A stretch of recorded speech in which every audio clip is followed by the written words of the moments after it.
Okay, we are back. And so last night I went and saw Godzilla vs. Kong. And I just want to give my thoughts on the movie. There's going to be lots of spoilers in here. So if you haven't seen it yet, skip this video. And I also want to talk a little bit about first, this is my first movie that I've seen back in the cinema since before the pandemic. The last movie I saw in cinemas was Bad Boys for Life. So, first movie back. My state is now allowing 50% occupancy, and you have to wear your mask and the whole nine yards, blah, blah, blah, blah, blah. And I thought going in, okay, this will be okay. But honestly, like in retrospect, it wasn't okay.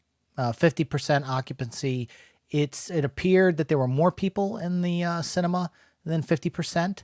I looked around the theater. I used to manage theaters in the 90s. And normally when you do a sold out show, you'd leave about 13 spaces open because people either group in twos or fours or families of five. And so you're going to have sporadic seats, but there was no social distancing. There was no, the people right behind you were behind you, which is well within 6 feet.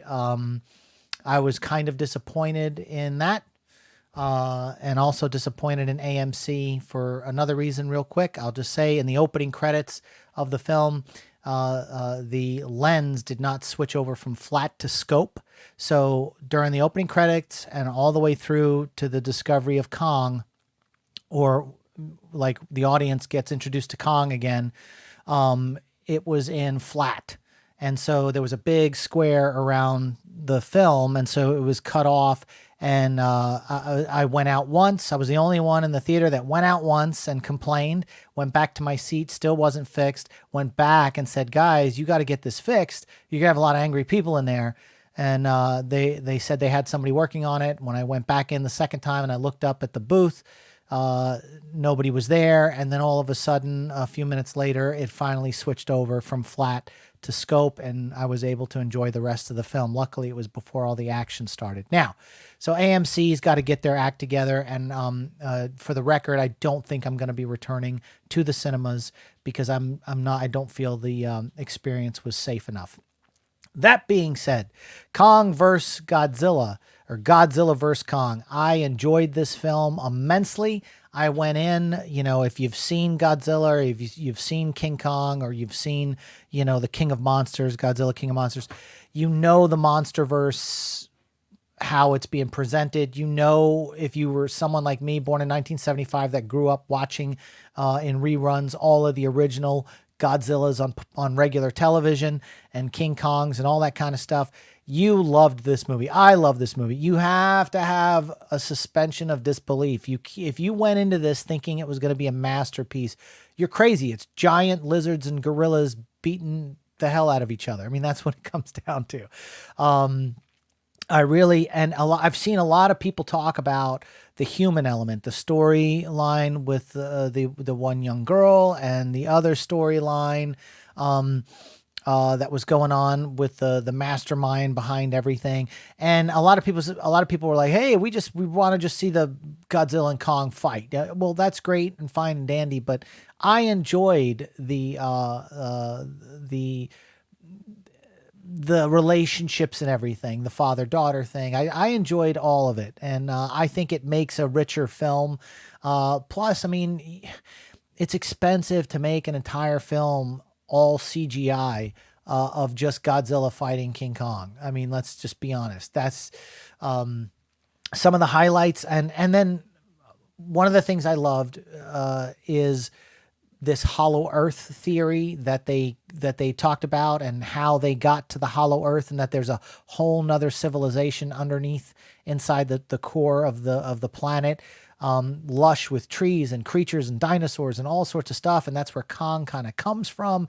I loved all that. How wild would that be if that was true? And I was like, hey, I get this. This makes sense.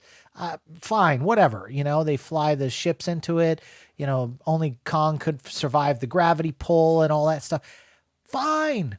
I was fine with all that. It was fun. It was a good popcorn movie.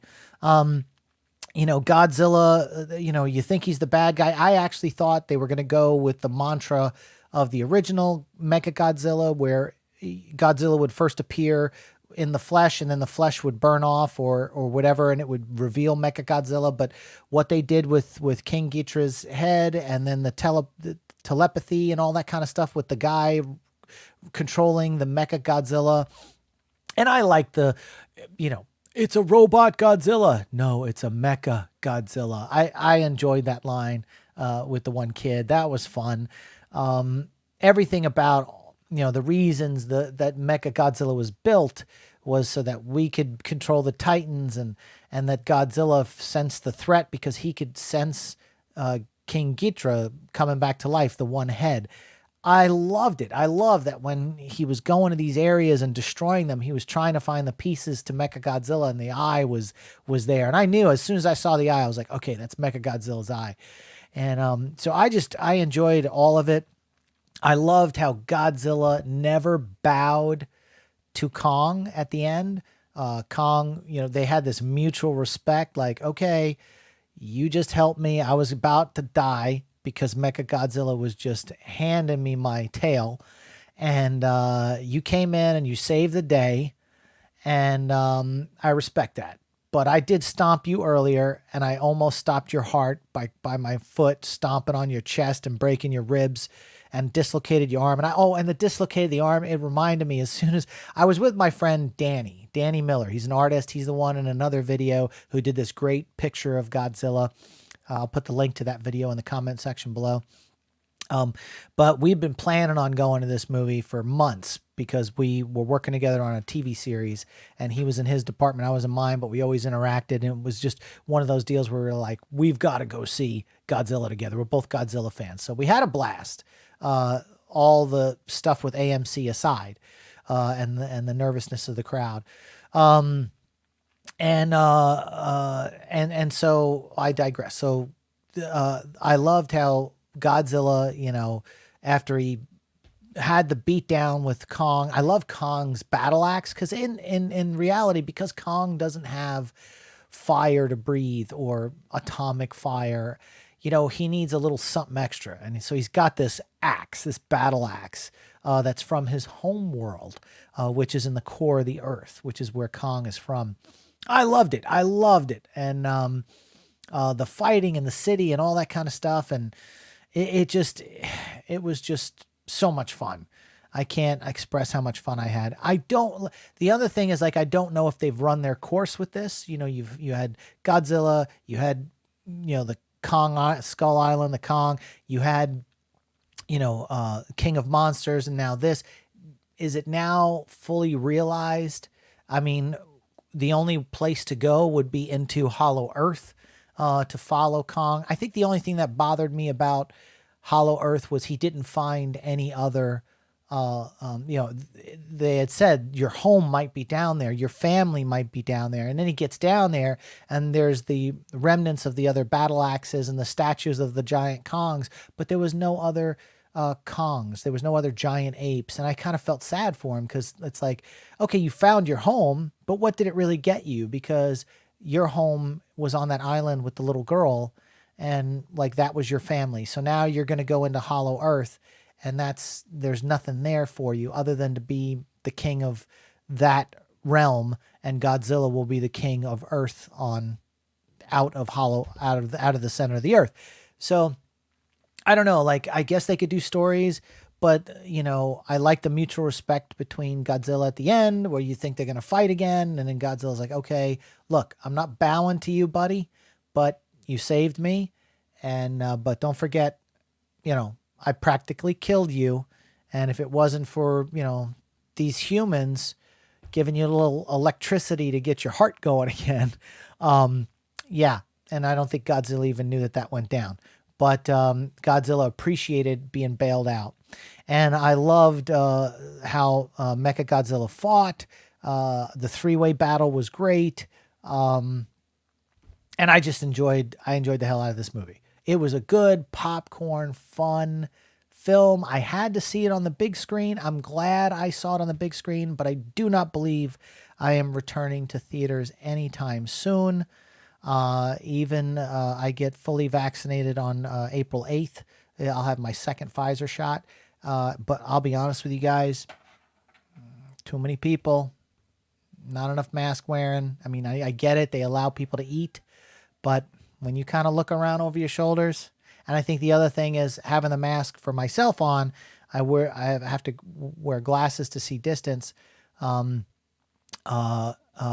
They would fog up, so I had to kind of keep holding my nose like this with the mask on to block my breath from fogging up my glasses as I watched. So it was a little bit of a distraction in the big picture from watching the film. But those are my thoughts. I enjoyed it. I had a blast. It had a little bit of a Stranger Things 80s kind of a soundtrack to it.